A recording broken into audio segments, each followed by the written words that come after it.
when you're your age, for example, you don't have any right to be cynical about the political. It's like, what the hell do you know? Hello. Hello. I just wondered whether you thought pursuing a political life, whether directly or more obliquely in your case, is still a noble endeavour, or whether the political domain has become so infested, such a talking shop, that you just can't get anything done, and the most worthwhile thing may be just to stay away from it and focus on other things. Well, I don't think in many ways that it's worse than it, all things considered, it's no worse than it usually is. And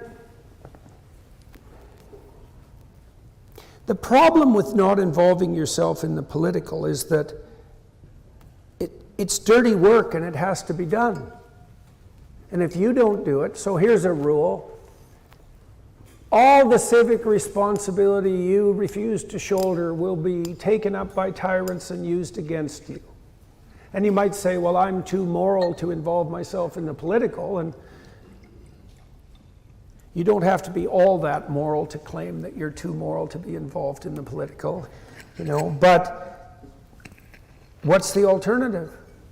You're going to leave it to the corrupt few? That's not very wise. So you're morally obliged to shoulder at least your weight in terms of political obligation. And if you can manage, then more. Can you do it honorably? That's not really a question that's much different than can you conduct yourself in any complex enterprise ethically. It's difficult, and there's additional temptations that come along with political power. No, those are the temptations of power, generally speaking, and that's a blandishment that is notoriously difficult to resist, but that doesn't mean that it's impossible. But as I said, the core of the issue is, well, if good men don't hoist their political load, then the pathological will take their place. And that's not a good idea. It's a perennial problem, too. I mean, one of the things I've observed about the political realm, I have friends in Canada, for example, one man in particular who I know who would make a wonderful prime minister, is extremely competent and deeply ethical and charming and witty and careful, but he already runs a remarkable set of enterprises, and he'd have to abandon all of that, as many of the people who have taken political office in the US have had to in the last month. He'd have to abandon all that and arguably take a position that's of less consequence than the one that he already occupies. But there's a genuine problem if the most competent refuse political office, because who does that leave us with? Well, we see who it leaves us with, generally speaking. So, and besides that, when you're your age, for example, you don't have any right to be cynical about the political. It's like, what the hell do you know, fundamentally? Well, seriously, it's like, well, I'm cynical about politics. It's like, well, you're 25. What gives you the right to be cynical? Are you a captain of industry? Do you have 5 children and 10 grandchildren? Have you had a successful marriage? Have you proved yourself even in the academic realm? No. What? Well, right. Good.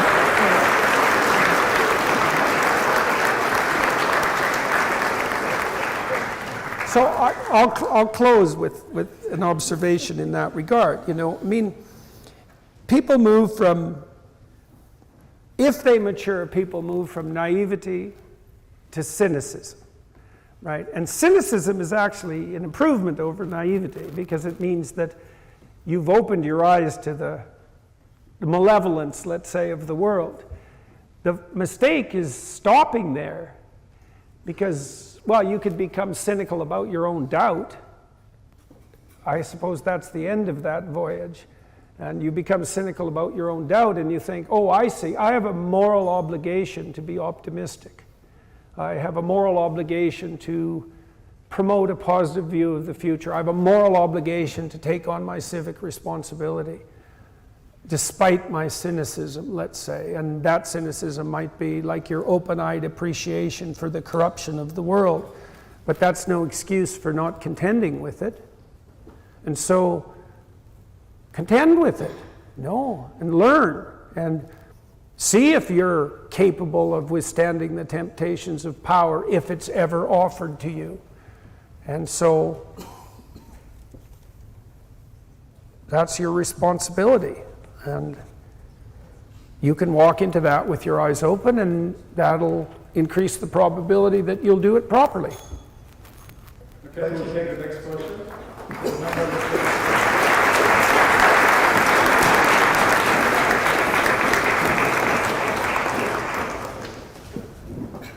Hello. Hello. Take the mic, please. Right there. Okay, thanks. Thank you so much, Dr. Peterson. It's a pleasure to meet you. I'm currently reading your latest book, and you talk about toxic compassion. So my question is, how do we manage to care in a way that empowers people instead of disempowering them? Sorry, how do I manage to? Still care about people, but in a way that doesn't disempower them or become toxic. In how you mentioned toxic compassion.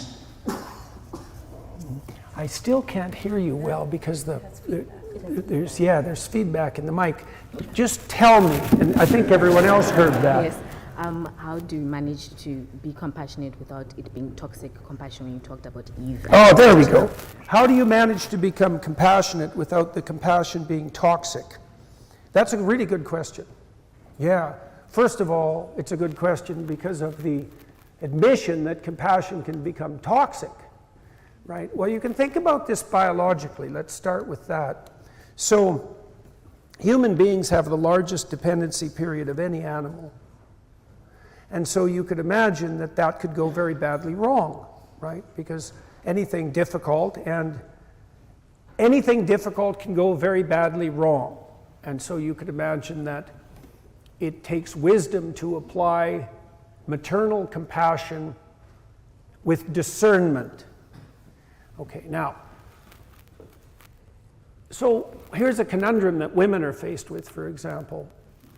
So because our infants are born at in such an undeveloped state, they're basically helpless for the first 9 months, let's say before they can start to crawl. And even then they're pretty helpless, but they're really helpless when they can't even crawl. And so the only attitude that you are allowed to have towards an infant is compassion. The infant is 100% right in its distress all the time, right? And you're at its beck and call, and rightly so. But then as the infant moves towards autonomy, you have to pull back from that compassion. You have to allow space for autonomy, and you have to encourage that separation. Now that's hard. It's hard because you've made a bond with the baby, and maybe you found your identity in that bond. You might well have, and so you're actually upset that you have to sacrifice the intensity of that relationship to allow for the autonomy of the child. That might be particularly true if your own identity is somewhat lacking, and so that maternal instinct can start to become parasitical, for example. And so that's a difficult thing to contend with psychologically, and genuinely difficult. The way that we mediate that institutionally is with marriage, fundamentally, because men are temperamentally less agreeable than women, and the classic situation around children in a family, and this can vary by sex, but this is the stereotypical perspective, is that the woman will protect and the man will encourage. And then you might ask, well, how much should you encourage a child compared to how much you would protect them? And the answer is, it depends on the child. And so this is actually something that has to be fought out between parents. You know, and even for women who are more disagreeable, the propensity for them to protect is strong, not least because they did function as the primary protectors, let's say for the first 9 months. That's a difficult thing to modify. And then of course it is a matter of contention. You know, if a child is misbehaving, for example, under what circumstances do you discipline and under what circumstances do you console? Well, you know, you face the same conundrum within the confines of an intimate relationship, right? Because if you have a relationship with someone that you love, an adult, your wife or your husband, some of the time you're going to console and some of the time you're going to discipline, and the relationship is actually, at least in part, that negotiation. You have to have that around children. So I would say one of the answers to that is don't do it alone. Right, it's a very difficult thing to get right. And you need someone who's acting as an opponent, like a benevolent opponent, to help you chart your course properly. And maybe you need more than one person. You know, it doesn't hurt to have a grandparent around who can also offer a certain amount of the advice that might rectify your approach. I would also say too, you know, like it's certainly the case that the maternal presence for children is very important, particularly in the first year, but really cardinally for the first 3 years. And so then you might say, well, how much of an individual identity should a given mother have in those first 3 years? And the answer to that should be something like enough individual identity so that the mother has better things to do than to infantilize her child. Right, and so you can see in that you could have your cake and eat it too, right? You could offer your child the maternal protection that's necessary, but given that you have your own individual pursuits that are important to attend to, you'll have something valuable to do when your child could be spending his time or her time alone and functioning in an autonomous manner. And so that's a good balance too. And that also stops you from losing your identity, so to speak, in the midst of the maternal endeavor. And I think that's a good balance for women to strike, you know, The other thing too, as a woman, is you want to model competent adulthood for your child. You want to start doing that very early, and so you should have an autonomous existence. And that's also, knowing that and focusing on that is also going to help you make the difficult discriminating judgments that are necessary to help you determine when you console and when you say, you know, stand on your own 2 feet. So. We'll take the next question. Remember there, second from the left. Yes.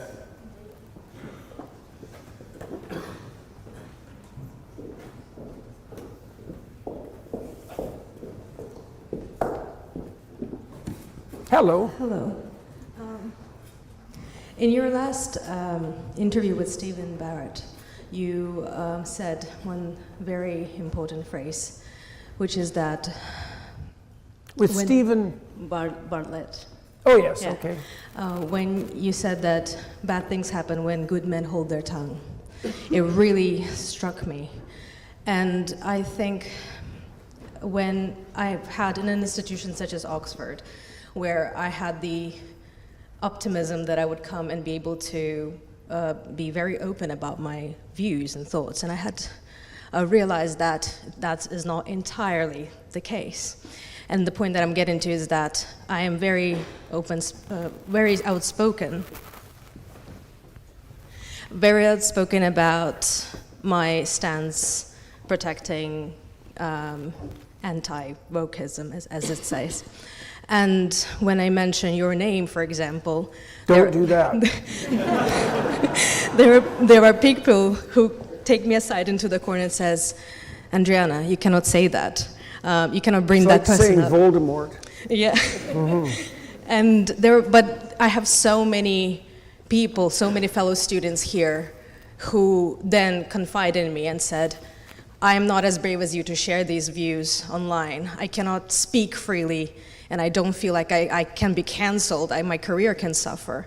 I also fear that every single day, but your phrase really inspired me. And so my question is that how do individuals who depend on building a career in an economy that is driven by wokeism can survive and still stay true to their moral stance?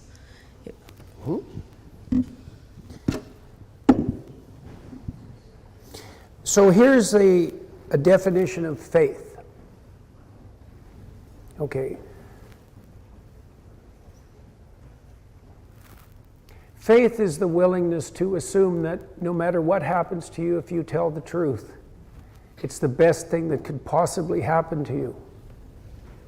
Now, this is a very weird thing to understand. Now, the reason people lie or remain silent, there's two reasons. One is to gain an undeserved advantage, and the other is to escape a deserved punishment. And so people will lie and manipulate or remain silent to, you could say, to twist the fabric of reality so that it makes itself manifest to their benefit. But the question is, benefit by what standards and over what time frame? And so it's definitely the case that you can gain a temporary advantage by deception, but that doesn't mean that you're gaining a medium to long-term advantage. Right, and so then you might say, well, how do I play things out so that I balance short-term, medium-term, and long-term advantage optimally? And the answer to that is you say what you think. Right, and then there's all sorts of things that might happen, including the things that you just described, and it's also potentially the case that you might pay a price for in your career, but you got to ask yourself, do you want to walk down a career road to a destination that requires you to hold your tongue? Like, if you're not popular because of what you say with people who might hire you, you might thank your lucky stars that they don't want you around because you don't want to be anywhere near them. And if you do say what you have to say and someone comes along and says, you're just exactly the sort of person we're looking for, then you get to go and work with those people. And that means that you have a life that's actually yours instead of the life of whatever lie you happen to be telling for the sake of convenience. And so, and I would say too, you should be afraid of saying what you think, but you should be a lot more afraid of hiding. Right, you start hiding. I saw this with professors, and it's still happening now. It's like, so the undergraduate says, well, I have to write what the professor wants or I won't get the grade. And then, which is, by the way, far less true than you might fear, even among relatively woke and ideologically corrupt professors. And then you're a graduate student and you think, well, I can't really say what I think because I haven't got a faculty position yet. And then you're a junior faculty member and you think, God, I'm not tenured. But when I'm tenured, I'll say what I think, and then you get tenured and you think, well, I'm not full professor yet. And then you're a full professor and you're a 35-year-old coward who hasn't said a true word in 20 years. And now you think all of a sudden, because you're secure, you're going to be brave. That's your theory of courage, is it? The more secure you get, the braver you'll be. Well, that's as stupid a theory of courage as you could possibly hope to develop. So start now and grow a hide, like a thick hide, and see what happens. Like my experience, and it's not only my experience, but my experience with the people I know is that I know lots of people who paid a price for abiding by their conscience, and a lot of them are riding pretty high at the moment. Right, things swung around in a remarkable way, and that tends to happen. Now, it doesn't always happen. Sometimes you tell the truth and they shoot you, and that's the end of that. But, I mean, Jay Bhattacharya, I know Jay, and Jay is an epidemiologist at Stanford, and a good one, and he wrote the Great Barrington Declaration and got pilloried by his compatriots for doing so, but Stanford has a pretty solid tenure arrangement, and also Stanford has the Hoover Institute, so people who are more conservative have a bit of protection. But Bhattacharya was dragged through the mud in a pretty major way, and now he runs the National Institute of Health. Right. And he's not the only one that such things have happened to. And so I would say, you know, the truth is a long-term and profound game, and you got to decide if you're going to play it. And there'll be costs just like there are to everything. But if you're going to align yourself with anything in your life, you might as well align yourself with the truth, because then at least you have reality on your side, and that's a good deal as you're progressing forward. So take your lumps now and learn how to do it, and you'll be fortified optimally when you make your way out into the world. When I applied to graduate school, I wrote a very strange letter, and I did that on purpose. I told my potential advisor as clearly as I could exactly what I was like, for better or for worse. And there's no doubt that many people read that letter and thought there isn't a hope in hell that I'd give that guy an interview, but the person I did end up working with read the letter and thought, that's just the person I'm looking for. And I had a great relationship with him. I still work with him. It's 45 years later. If you lie, then the life you have isn't yours. The life you have is the life of the spirit of the lie. And if that's the life you want, then go ahead and lie with silence or with commission. But if you want your life, then tell the truth. Your truth is you. And the life you have, if you tell the truth, is your life. Well, what possible threat would be sufficient to entice you to give that up? Right. Thank you. Ma'am.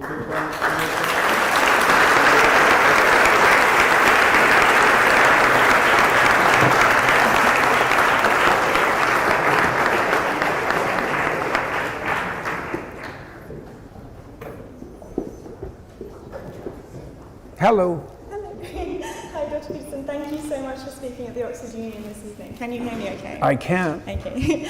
I'm a theology student at Wycliffe Hall here in Oxford. I was wondering what your stance is on cultural Christianity.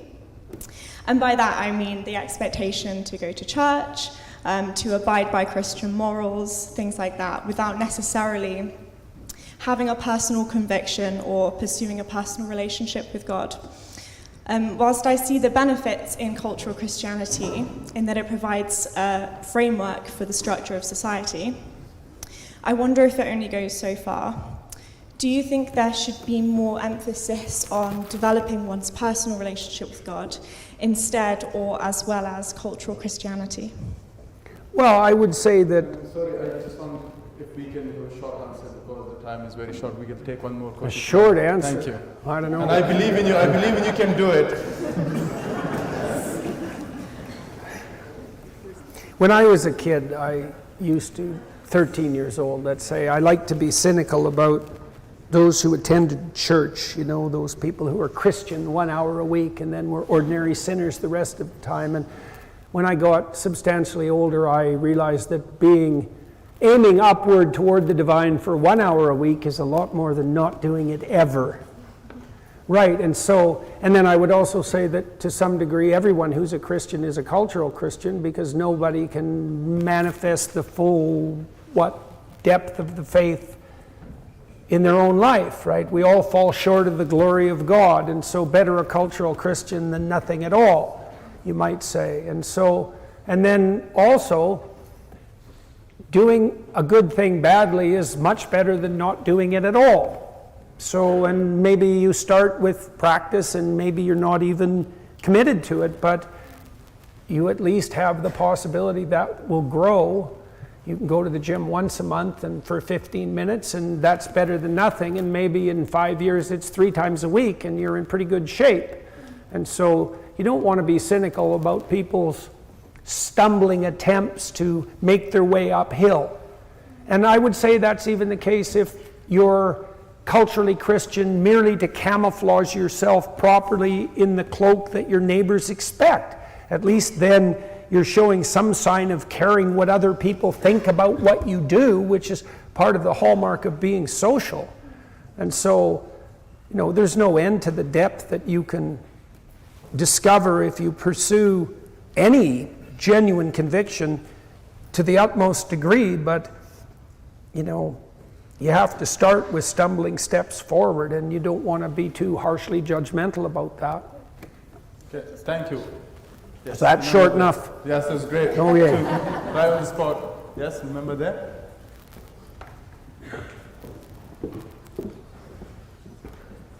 Hello. Hello. My question is in regards to a comment you made on Joe Rogan's podcast a couple years prior, where you called being transgender a sociological contagion and compared trans people to Satanists. To Satanists. No, I don't think so. You called being transgender equivalent to participating in satanic rituals in the 1980s. This is a quote. Sorry, I didn't catch that last part. You called being transgender and you compared that to satanic rituals that occurred in daycares in the 1980s. I see. So Yes. that's very different than the proposition that you laid before me. Right. You do have a seriously history of different. intense anti-trans comments, so I wanted to question you on that. In the United States, trans youth have the highest rates of suicide among any demographic. How do you respond to those who believe your comments have cultivated a climate of hostility against trans people and contributed to this alarming rise in suicide rates? Okay, so first of all, I respond to them like I responded to you by pointing out the falsehood of their question. The question you asked me had absolutely nothing to do with what I said, as you well knew. And the I just moralizing want to element. emphasize, And the moralizing element of your accusation that constituted the last half of your question is also equally ill formulated. You have no idea what you're talking about. The idea that my comments had anything to do with the hypothetical rise in suicide rates among transgender people is preposterous. And there's also no evidence whatsoever that those suicide rates that you're describing are a consequence of any attitude whatsoever towards their hypothetically transgender lack status. of social acceptance, which is definitely cultivated by comments like yours that deny the existence of trans people. What makes you think you know what you're talking about? I cannot understand for a moment. Lack of social acceptance is a driving force behind trans youth committing suicide. And I'm asking you to explain why you feel it's appropriate to deny the existence of transgender people. I can't possibly imagine anybody sequencing a collection of questions more cliched, formulaic, and accusatory than the ones that you just managed. You don't have any idea about what you're talking about, and your confidence far exceeds your competence. I am friends with many transgender individuals.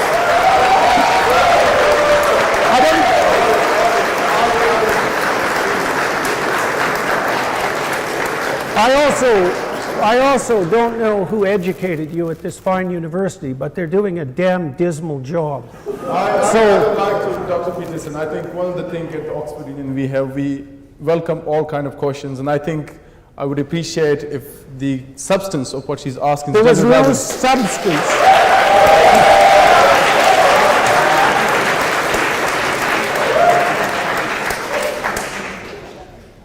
You can't answer the substance of a question when you're asked a question with no substance. So denying the existence of an entire community and comparing transgender people to participating in a sociological contagion. They are participating in a sociological contagion, obviously. Why in the world do you think there's been an explosion in prevalence with regards to transgender identification among juvenile women? Why do you think that? Do you know that that's the pattern of social contagions for the last 350 years? You know it's always juvenile women? It was eating disorders, it was cutting, it was the eating disorders were anorexia and bulimia. In Freud's time, it was hysteria. So I take a lot of issue with you pretending to care about women as an avenue for perpetuating hate towards minority groups. You did this earlier in your conversation with the president, and you're doing it once more. But you really are something. Okay. Thank you. So, yeah. Thank you, Arushi. We'll go to the next question. Anyone else? A lot of people. Would you like to choose someone this time?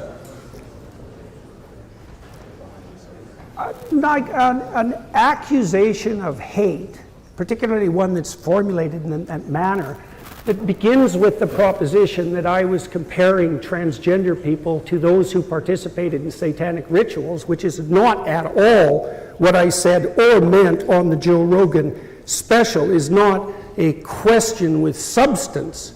And that's for sure. It's not a question at all. It's a form of moralizing Pharisaism that's designed to reputation savage the target of the question in precisely the manner that female personalities characterized by antisocial bullying are particularly proficient at. So yeah, that's what I have to say about that question. Your question. Hello. So my question...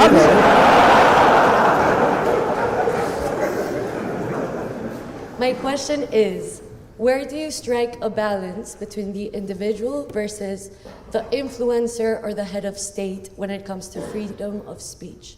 Is the freedom of speech of Javier Milei or Gustavo Petro the same as any other civilian?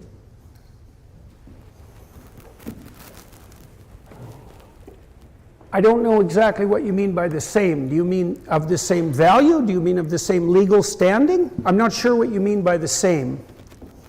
I guess in the same value. So can Gustavo Petro, head of state, tweet as a person, or is he tweeting as a head of state? Is there a balance between this? That's where my question is going. Okay, so there's two questions there, I guess, and one of them is that has to do with the value of any individual's utterances. Okay, so I actually think that this is, you might think about this as a metaphysical statement. I don't think there's any difference in quality in relationship to the truth of any individual's speech. So it's just as important that you speak the truth as it is that any person chosen at random from anywhere speaks the truth. And I think that's part of the reflection, you might say, of our divine value. I'm part of the axiomatic presumption of free Western society is that every person, peculiar as that might be, reflects the image of God, and there's deep truth in that.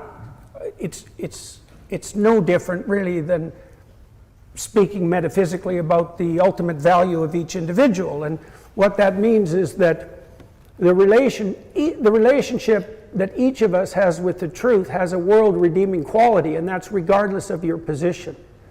And that's why, for example, in many of the Old Testament stories, there's tremendous emphasis on there's a scene, for example, in the story of, what's the prophet who identified conscience as the voice of God.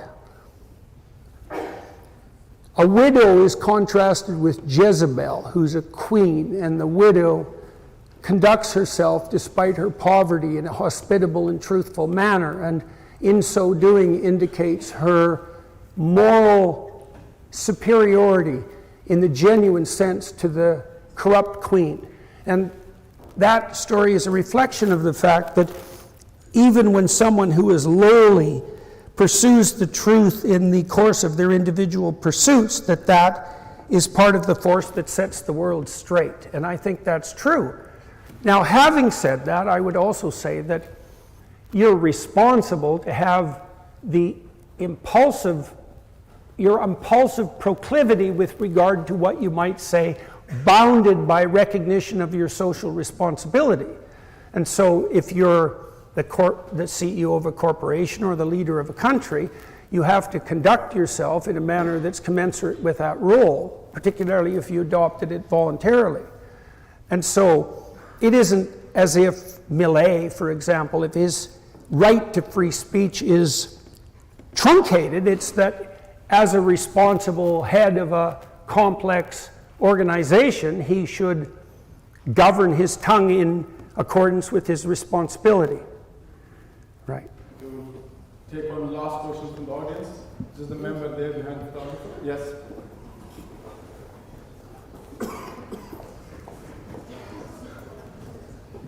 Hello. Good evening, Dr. Peterson. My question is about universities, and given that universities are coming under increasing scrutiny from the public for perceptions of wokeism, students don't trust their universities because they think they're cracking down on them. We've seen this with protests, encampments. They think the universities are holding them back in some way. What do you think the governing bodies of universities ought to do to navigate how students and the public perceive them, and what they can do to gain trust back from both those members of society? Well, they shouldn't navigate in relationship to how the public perceives them. That's actually part of the problem.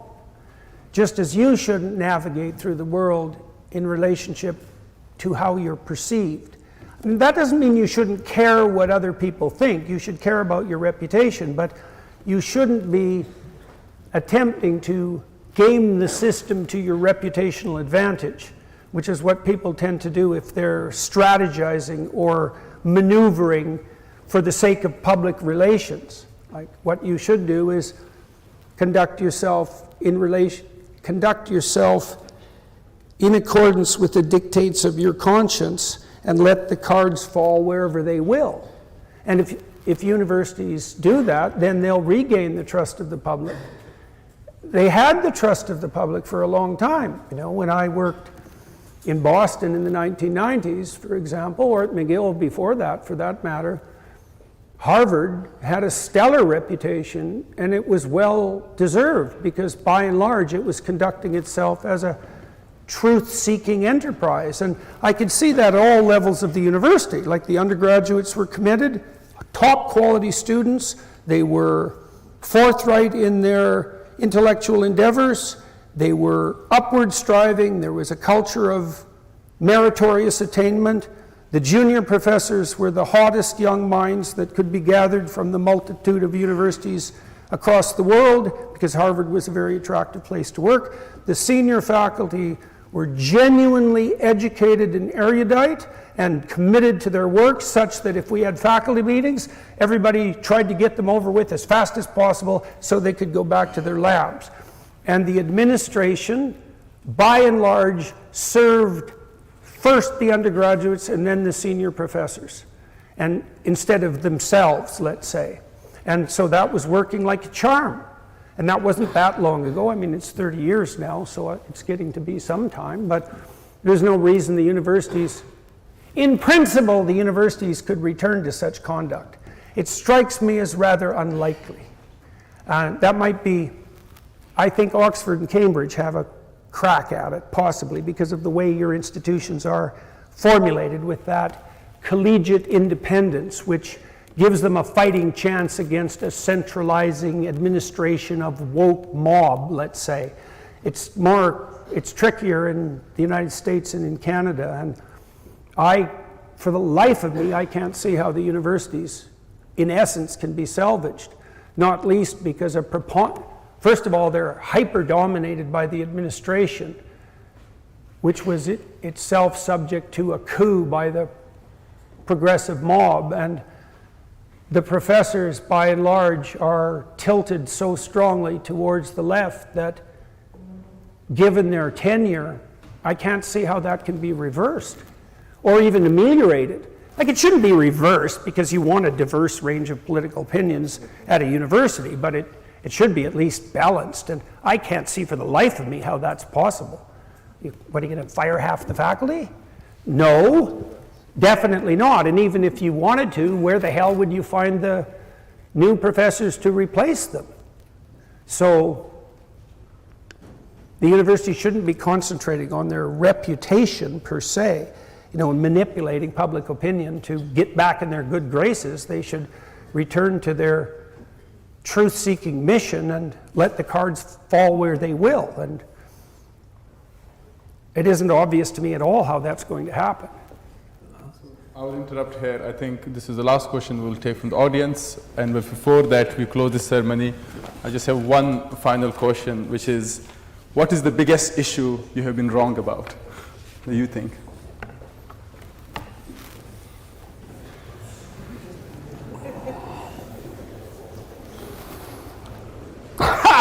I was a socialist when I was 14.